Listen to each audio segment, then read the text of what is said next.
Hello, you're listening to Got Clutter, Get Organized. I am your host, Janet M. Taylor, and I want to say hello if you're a regular listener and welcome if you're listening for the very first time. I hope you're having a great start to your week. In this episode, we have guest Julia. She is the Renovation Mentor, and she's going to be sharing how we can organize ourselves to have more organized renovation projects. And of course, I will be sharing my product suggestion, app suggestion, repurpose suggestion, and my book suggestion for this week. And of course, my question for you this week is, what was your last renovation project? What was your last renovation project? I would love to know. And of course, some of the top home renovation projects are, and you may already know, is your kitchen, the bathroom, the home office, and of course, flooring. Well, Julia is the Renovation Mentor. She's completed over 92 renovation projects. She empowers females to turn their home improvement ideas into realistic plans and budget. She guides renovation newbies through the process so they stay sane and in control of the project. Well, I want you to sit back, but I definitely want you to get a pen and a paper because she dropped some nuggets during our discussion. So join me with my interview with Julia.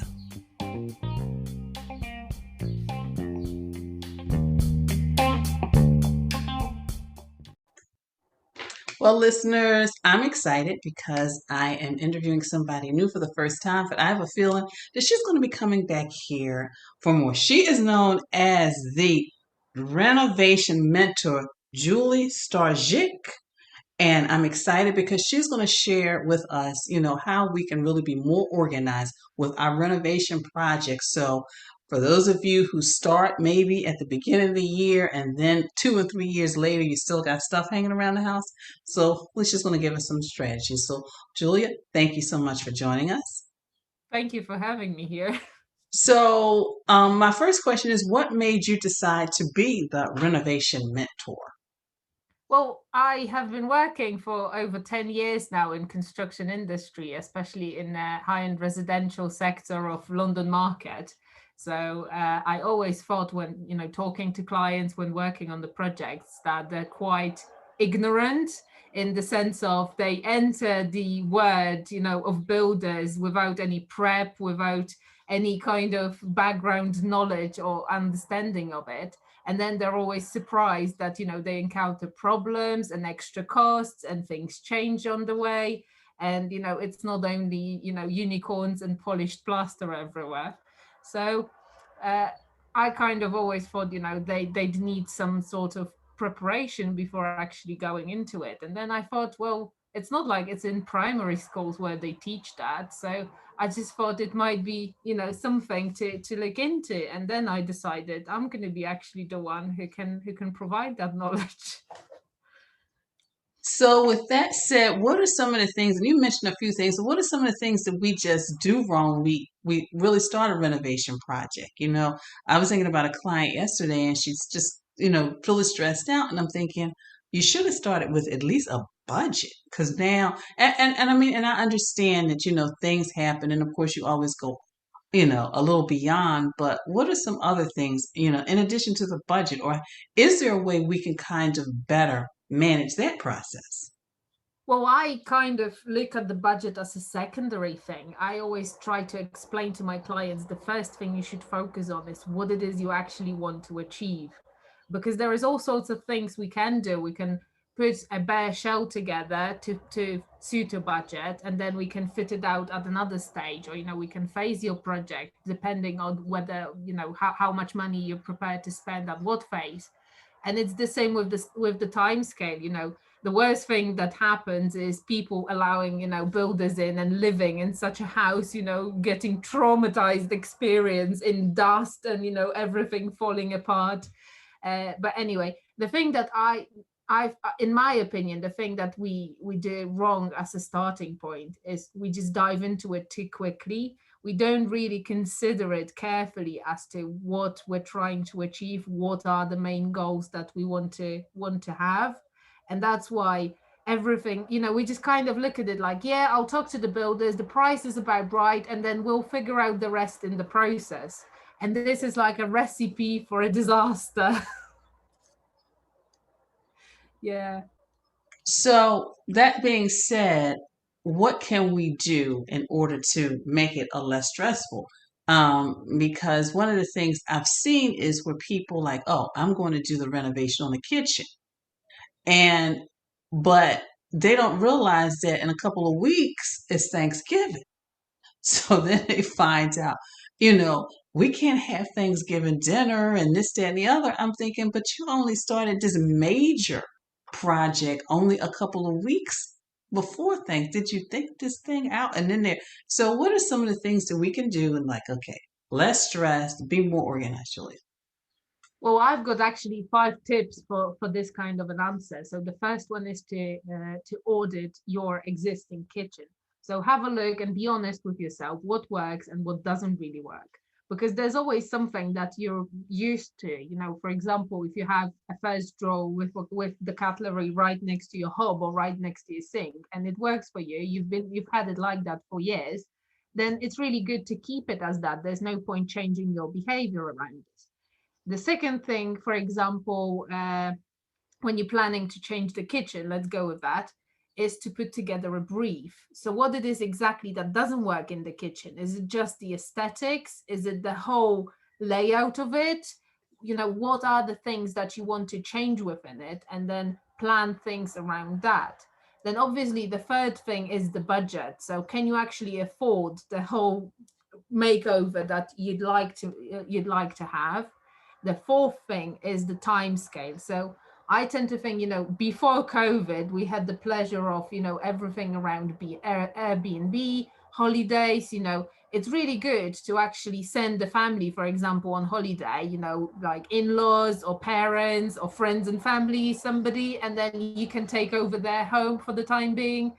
Uh, or even I had clients who stayed just across the street in the flat that they rented on Airbnb. So there's also all sorts of things that can be done around this, but you really need to kind of be honest with yourself around what's the time scale that you can allow. Because if your project's going to be 8 weeks but you can only live out for 3, then something doesn't really work here.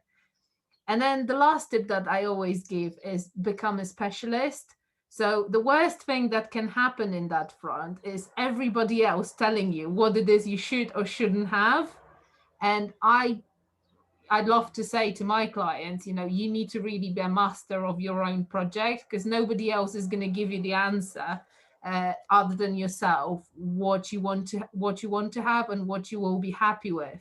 If you start taking the advice from everyone around, including builders, the neighbors down the road and whoever else, you're just going to get super overwhelmed and you're going to start changing everything and getting absolutely nowhere. And I like what you said about becoming an expert. Of course, I took notes, so I hope you listeners are taking notes. Is the specialist part because I went to visit a client. They were both elderly. The husband had he had a few issues where he couldn't raise one of his arms. Well, the person who redid the kitchen and the cabinets in particular put them flush the ceiling, and I'm thinking, how are you going to get stuff? I said, neither one of you need to be on a ladder reaching anything. And why would he do? So you're right. Sometimes you have to say, okay, I understand you're the expert, but can I ask you a question? So I like that. I like that. So Julia, in all that you do, you know your clients, how do you stay organized and balance things? In your personal life, your clients. I know you've got some pets because I see her videos, and if you don't already follow her, you need to. She's got some really cute little videos. But how do you manage it all? Well, I'm a little bit of a caveman managing person, so I just use a notebook and a pencil, very old stylish, but it seems to work for me the best. I mean, obviously, in terms of like in the construction process, depending on the size of it, there are all sorts of CRM systems, and you can get phone apps for snagging and taking photos and notes, and by all means, I'll do that as well. But in the sense of just reminding myself and being organized, I just believe in an old calendar, notebook, and a pencil, and a little bit of a sticky note, postal note somewhere, and it just works. And I use the same thing. I have a planner. I have a paper planner. So I'm with you. You know, I mean, I love all the technology, but nothing beats writing stuff down. So how can people connect with you, hire you to be their mentor, get your tips and strategy, watch your videos? Well, I'm on LinkedIn where we met, so under Julia Starzyk. You can also find me on Instagram under the Renovation Mentor. And yeah, I have a website, the renovationmentor.co.uk. You can find all the details over there. You can find all the links for me out there as well. So feel free to reach out. And of course, listeners, you know, I will have a direct link to Julia's website so you can connect with her and, you know, hire her to be your renovation mentor so you're not spending like months and years in the dusk and just with unfinished projects. So, Julia, thank you so much. Thank you for having me. It was lovely to talk to you. Like this show and want to make your own? Let me tell you about Anchor. It's free. There's creation tools that allow you to record and edit your podcast right from your phone or computer. Now you can even add any song from Spotify directly to your episode. The possibilities are endless for what you can create, whether it's music analysis, your own radio show, or something the world's never heard before. Anchor will distribute your podcast for you so it can be heard on Spotify, Apple Podcasts, and many more. You can make money from your podcast with no minimum listenership.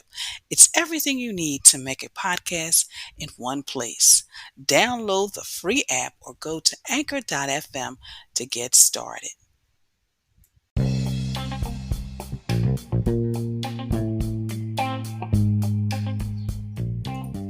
So, did you enjoy that interview? I know I did. I was taking notes. It was like, oh, and I actually felt, and I discussed this with Julia afterwards, that I could take those tips, those nuggets that she gave, and I can actually apply them to my moving project. And I'm going to share with you a little bit more about that later. So let's move on to Taylor's tip time and just how to implement some organizing strategies within that renovation. Number one, of course, you're going to decide what area you want to focus on. Maybe it's your kitchen, maybe it's your bathroom, maybe it's your closet. You want to get a vision.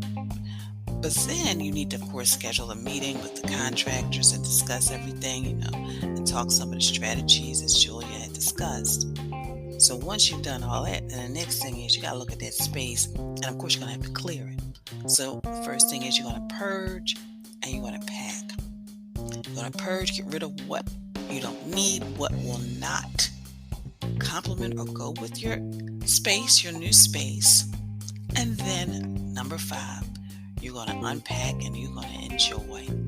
So I hope you enjoyed those tips from Taylor's Tip Time. So of course, have you been working on getting organized and feeling that you need someone to guide you from start to finish by providing you with details needed to clear the clutter and get organized? Then let's talk so I can share how you can get back on track and get organized with my virtual sessions. Go to my contact page, schedule a free 15-minute session, and then we can get started from there and see how you want to work with me.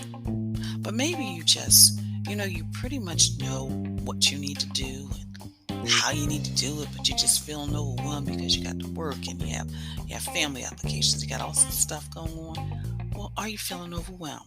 Feeling like you can't manage all that's happening at work, your business, your life? Let me help you. I work with clients so they can get things done without feeling stressed or burnt out, and create a life so you can have time to do all that you want to do without feeling overwhelmed. Make sure you click Strategize and Organize, which is a link in the show page.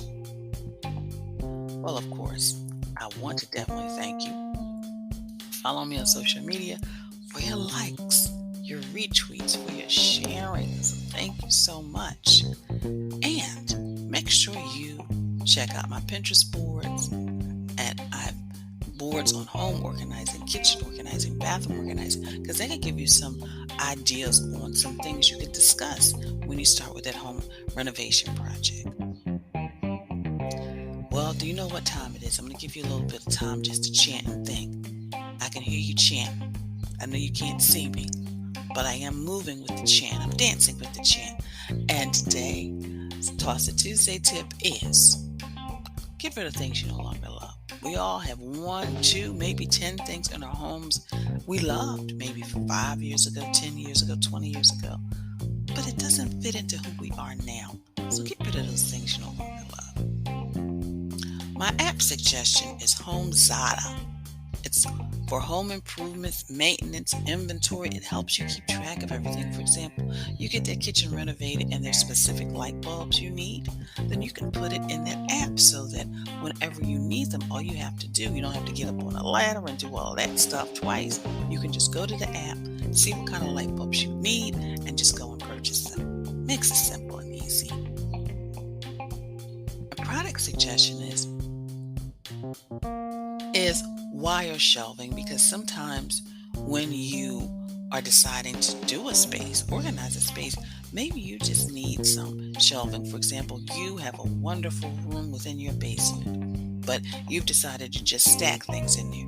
Well, why not use some wire shelving so you can actually place things on shelves so they can have easier access? And of course, just check out my repurpose pages because on Pinterest, because maybe there's something that you really love and you're not ready to get rid of.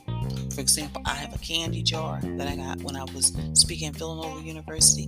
I actually have the huge black paper clips in it, and it's just nicely on my shelf.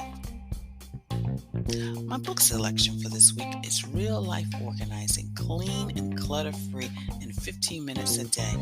Feng Shui Decorating for Fans of Cluttered Mess. Again, Real Life Organizing, Clean and Clutter-Free in 15 minutes a day.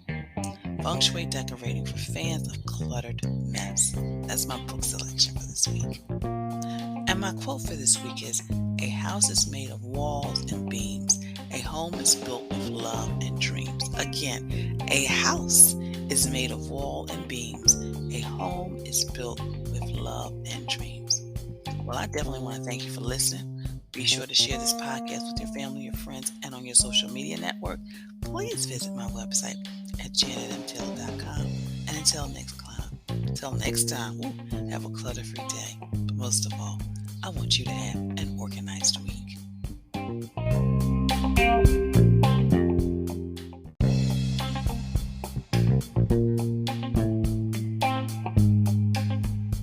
Organization is a quintessential element of a clutter-free life. Join me as we take this journey together. Along the way, we will find the necessary answers to your organizing dilemma. My name is Janet M. Taylor, and you were tuned in to Got Clutter, Get Organized.